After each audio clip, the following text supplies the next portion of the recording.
ഞാനല്ല.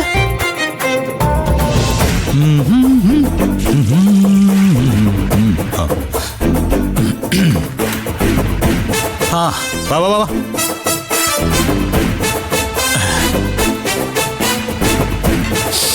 ആഹാ സൂപ്പർ.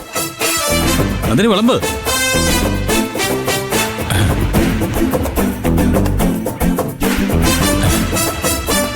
അതെ thank you. അച്ഛൻ കഴിക്കുന്നില്ലേ? ഇല്ല, നീ കഴിക്കേ.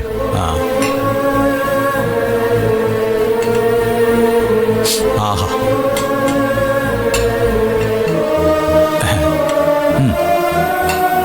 Nandini thank you.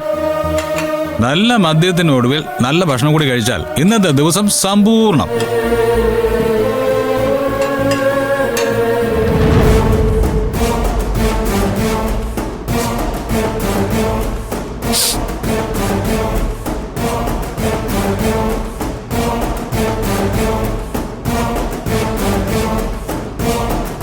എവിടുന്നാ ഇവനിത് കിട്ടിയത്? ഞാൻ കണ്ടിട്ടുണ്ടായിരുന്നില്ല സർ. ആരും മനഃപൂർവ്വം. പ്രതീക്ഷകളെല്ലാം വെറുതെ ആയല്ലോ. അച്ഛാ ഒരു പ്രതീക്ഷയും വെറുതെ ആവില്ല. സൂര്യയെ കുറിച്ച് അച്ഛൻ 10 പ്രതീക്ഷയെങ്കിൽ സൂര്യ 100 തിരിച്ചു തരും. സൂര്യ ഇപ്പൊ പെർഫെക്റ്റാ. മദ്യവും സൂര്യൻ ചേർന്നാ പിന്നെ അസാധ്യമായത് ഒന്നുമില്ല. നന്ദിനി കുറച്ച് കറിയും ഒഴിച്ചാ ഭാര്യ.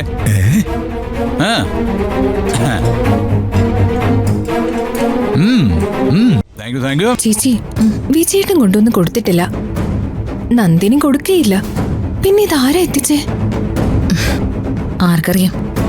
എന്തായാലും നമ്മൾ ഇതിൽ ഇടപെടണ്ട.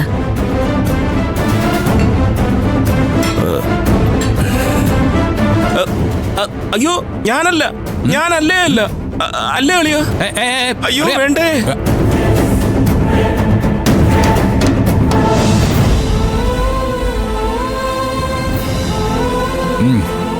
ഏതോ ഒരാൾ, ദൈവത്തിന്റെ അവതാരം പോലൊരാൾ.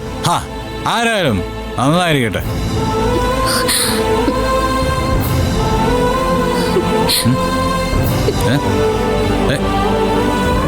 എന്താ നന്ദിനി? നന്ദിനി അച്ഛാ, നന്ദിനിക്ക് എന്തു പറ്റി? നിനക്കത് മനസ്സിലാവില്ലടാ. ചീട്ടുകൊട്ടാരം ഉണ്ടാക്കുന്നത് വലിയ ബുദ്ധിമുട്ടാണ്. തകർക്കുന്നവനൊരു വിരൽത്തുമ്പ് മതി.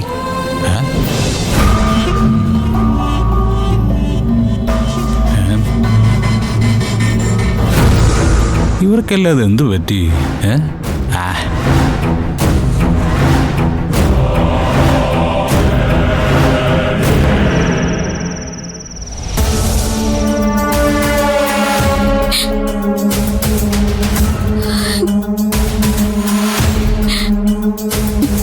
മോളെ, എന്താ മോളെ ഇവിടെ വന്നിരിക്കുന്നത്? ഒന്നുമില്ല സർ. ഇന്ന് സൂര്യ സാറ് കള്ളു കുടിച്ചപ്പോ മുതൽ തുടങ്ങിയ കരച്ചില്ല സാർ. അവൻ ഒരു തവണ കുടിച്ചത് കൊണ്ട് എന്നേക്കുമായി നമ്മൾ തോറ്റുപോയിന്നില്ല മോളെ. മദ്യപാനം നിർത്താൻ ശ്രമിക്കുമ്പോൾ ചില ആളുകളൊക്കെ ഇതിനേക്കാളും വയലന്റ് ആവാറുണ്ട്. പരിക്കേൽപ്പിക്കുന്നവരുമുണ്ട്, മദ്യത്തിനു വേണ്ടി സാഹസങ്ങൾ കാണിച്ചവരുമുണ്ട്. ഞാൻ വലിയ പ്രതീക്ഷയിലായിരുന്നു സർ. എല്ലാം ഒന്ന് ഒതുങ്ങിന്ന് വന്നപ്പോഴാ നശിച്ച കുപ്പി സാറിന് എവിടുന്നോ കിട്ടിയത്. എന്റെ പൊന്നു സാറ്, ഞാൻ ഒരു സംശയം പറഞ്ഞ സാറിനെ തിന്നാൻ വരുമോ? പറയാം. സൂര്യ സാറ് പുറത്തു പോയിട്ടില്ല. മുറിയിൽ ഒരു മദ്യക്കുപ്പി ഇല്ലെന്ന് നന്ദിനിക്ക് ഉറപ്പാ. അതെ. അപ്പൊ പിന്നെ ഈ മദ്യക്കുപ്പി എവിടെ നിന്ന് വന്നു സാറേ? അതല്ലേടാ കഴുതേ, നേരം വെളുത്തപ്പം മുതൽ എല്ലാവരും പരസ്പരം ചോദിച്ചുകൊണ്ടിരിക്കുന്നത്. ഇനി ആ ചോദ്യം ചോദിക്കാൻ നിന്റെ ആവശ്യമുണ്ടോ? ഞാനൊന്ന് പറഞ്ഞു പൂർത്തിയാക്കിക്കോട്ടെ. സൂര്യ സാറിന്റെ മുറിയിൽ പുറത്തുനിന്ന് ആരാ വന്നേ? ആ പെണ്ണല്ലേ സൂര്യ സാർ കെട്ടാന്ന് പറഞ്ഞിരുന്ന പെണ്ണ്. അവളാണെങ്കിൽ അടിച്ച് നല്ല വെയിലാവുന്നവളാണെന്നാണ് ഇവിടെ ഉള്ളവരെല്ലാരും പറയുന്നത്. അപ്പൊ എന്റെ സംശയം, ഇത് അവള് കൊണ്ടുവന്നതായിക്കൂടെ? അവൾ എന്തിനാ ഇവിടെ മദ്യം കൊണ്ടുവരുന്നത്? എന്റെ പൊന്ന് സാറേ, ചിലപ്പോ അവള് കുടിക്കാൻ കയ്യിൽ വെച്ചതാണെങ്കിലോ? അതിവിടെ മറന്നു വെച്ചതായിരിക്കും അല്ലേ? അല്ലെങ്കിൽ പിന്നെ സൂര്യ സാറിന് ഒരു പ്രസന്റ് കൊണ്ടുവന്നതായിരിക്കും. ഒന്ന് ചുമ്മാതിരിക്കും രാജുവേട്ടാ. മിത്ര അങ്ങനൊന്നും ചെയ്യില്ല. ഇവിടെ വന്ന് ഇത്ര നന്നായി പെരുമാറി പോയതല്ലേ. എന്നോട് എന്ത് മാന്യമായിട്ട് സംസാരിച്ചേ. മിത്ര അങ്ങനൊന്നും ചെയ്യില്ല. എന്റെ കയ്യിലൊരു സംശയം ഉണ്ടായിരുന്നു, അത് ഞാൻ അങ്ങോട്ട് പറഞ്ഞു. ഇനി എന്ത് ചെയ്യണമെന്ന് നിങ്ങൾ തീരുമാനിക്കും. അടുക്കളയുടെ പടി എന്ത് ചെയ്യണമെന്ന് ഞാൻ തീരുമാനിച്ചോളാം, കേട്ടാ? ആ.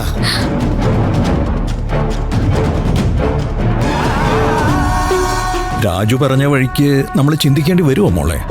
അതൊന്നും ആയിരിക്കില്ല സർ. എന്നാ മോൾ അകത്തേക്ക് ചെല്ല്. അതെ, ഈ ഒരു കാര്യം മോളുടെ തോൽവിയായിട്ട് മാത്രം കരുതണ്ട, അച്ഛന്റെയും കൂടി തോൽവിയാ. തോൽക്കുമ്പോഴല്ലേ മോളെ ജയിക്കണമെന്നുള്ള വാശി കാണിക്കേണ്ടത്. നീ ജയിക്കും.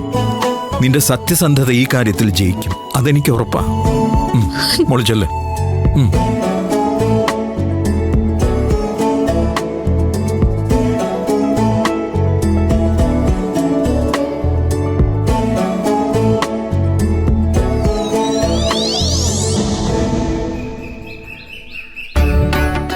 ആ വാ വാ ഇരിക്ക.